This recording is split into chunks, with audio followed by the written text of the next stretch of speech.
guys, what is up? Welcome back to my channel. So I wanted to do another fitness video with just like some life hacks and tips and tricks that I have for you guys. I've done 2 other fitness videos on my channel before, and they're more kind of about sort of like your headspace and like the mental aspect behind fitness, which I recommend watching first because if you are not mentally in a good spot, it's going to be so hard for you to go on any sort of fitness journey, no matter what your goal is. I'm just going to give you guys some of the tips that I have used to get in better shape. If you're new here, make sure you subscribe, turn on post notification, have tips on my laptop. I actually planned a video for once. Like, who even am I? Tip number 1, drink regular coffee or cut out the really bad, particularly like Starbucks drinks. And don't worry, I'm not gonna just leave you with drink more water and black coffee. I'm going to give you a list of like Starbucks drinks that are kind of like hacks. If you're trying to order a coffee and you want it to taste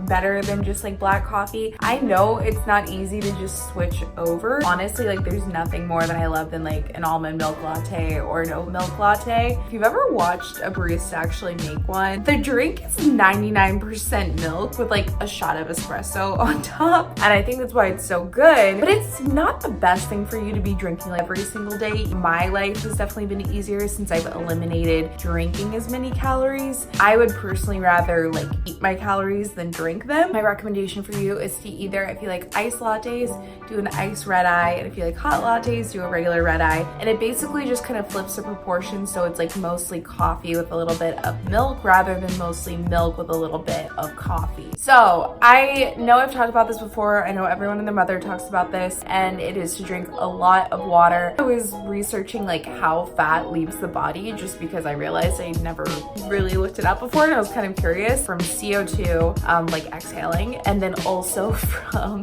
urination. I just pointed to my bathroom. And how are you gonna urinate? How is that fat gonna leave your body? Lots of water. That's probably a way you didn't even think of that is important when it comes to drinking water. Also, a lot of times your body signals you these like urges and cravings, and a lot of times it's telling you to like eat something because it's actually craving more water. So my next tip for you is to incorporate more high volume, lower calorie foods into your diet and consume them before lunch and dinner. One of the things I like to do is I'll make like a cup of vegetables and I'll either just like steam it. Consuming a lot of vegetables will fill you up, and it'll also help you from like overeating during your bigger meals. So my next one is another very basic one, and that is getting a good night's sleep. Getting a really good night's sleep also really helps reduce your stress levels, and if you're less stressed, then you're not going to be producing as much cortisol. Cortisol will lower your metabolic rates. More sleep in general will also like allow your body time to like recover, especially if you're doing like intense workouts with like muscle training. This next one is hard. That is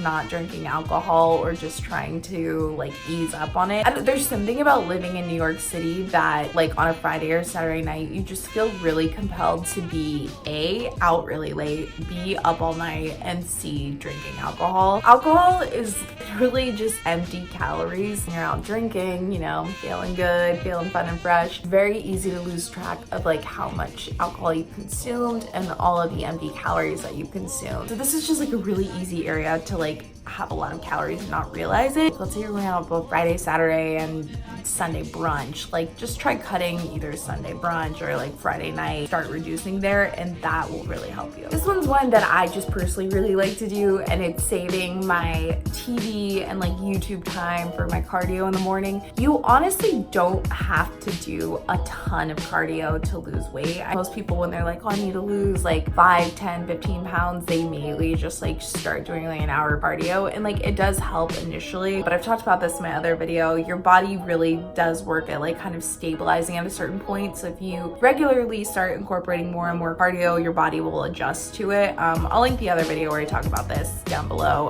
but that's kind of the reason why cardio isn't really the move. I just kind of like the warm up and the routine of it. Normally I'll do like half an hour incline walk in the morning. It's very low impact and like super easy to do, and I only do it because I actually enjoy it. While doing that, that's like my favorite time to just like catch up on any of my favorite shows or YouTube videos. It honestly doesn't even really feel like I'm doing cardio. It just feels like I'm taking a walk and watching TV, and it's really easy. So another thing that I personally like to do, and this really helps me, I get bloated really easily. I probably should go to the doctor or something. But one of the things that really just helps me feel better is taking walks after lunch or dinner. Again, it's not like I'm like this tennis mom who's like hustling down the street and like getting a crazy sweat in or anything. Just getting a little bit of activity after meals really helps my body feel better. And yeah, this one is one that I came up with, and I'm not like super proud of it, but I'm gonna share it with you because a few people I've told about it, they're like, oh shit, that's kind of a good idea. I'm like, girl, I know.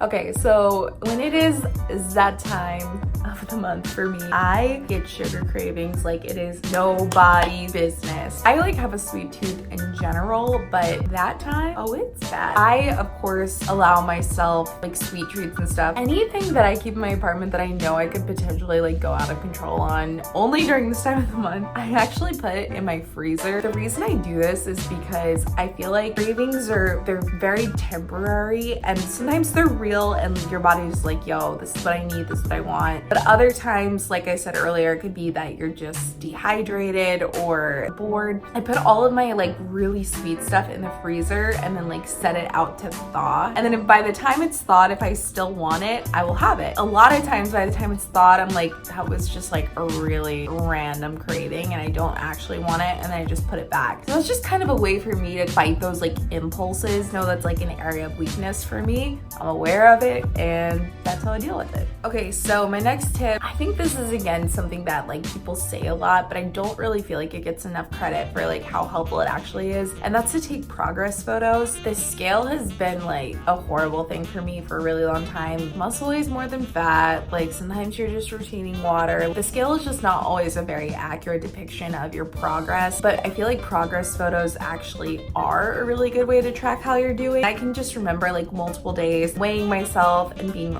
really hard on myself, but then looking at like old photos and being like, oh my god, I've really come so far. I look so much better now. Like I am making progress, even if it's not reflected by this number that's bullying me on a little box on the floor. Losing weight, getting in shape, it's just hard. As a sanity check, I really do recommend having progress photos so that if there is a day you hop on the scale and you just feel like shit, you can also look back at those photos and be like, here's my reality check. This is what's actually going on and I'm doing okay. For whatever reason, this is something that actually like really helps me, and that is to wear more fitted clothes. This can take a while to be comfortable with too, just like depending on where you are. Like Adeline was one who actually pointed this out to me, and this was like a couple of years ago, but she was like, you wear so many like hooded sweatshirts and baggy crew necks and like hoodies. This was like when I was quite a bit heavier and I just like really was feeling insecure. I felt like it was a lot easier for me to also hide like with my bad eating habits and kind of continue what I was doing if I was wearing baggy stuff, because you literally just like could not see my body. Now I feel like I do wear a lot of more fitted stuff. 2 years ago, never in my life would I have filmed a video in a tank top. Like I just would have felt way too insecure. So I think just like kind of pushing yourself out of like your clothing comfort zone can help either like remind you of your goals or just stop like giving you an excuse to like continue bad habits. Especially when you're eating, I would not recommend sweatpants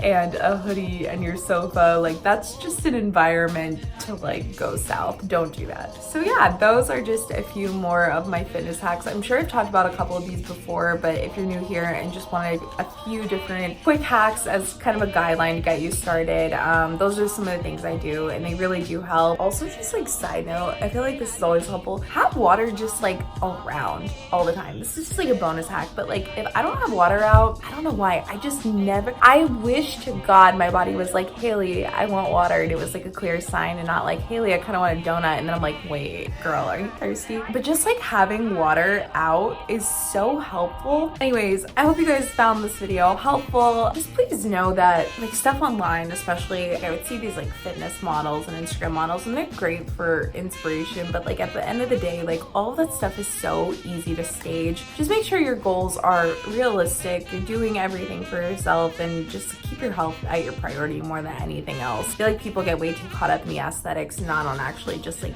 living a healthy lifestyle, and that's what's most important. So anyways, I hope this video helped you guys, and I'll see you in the next one. Bye.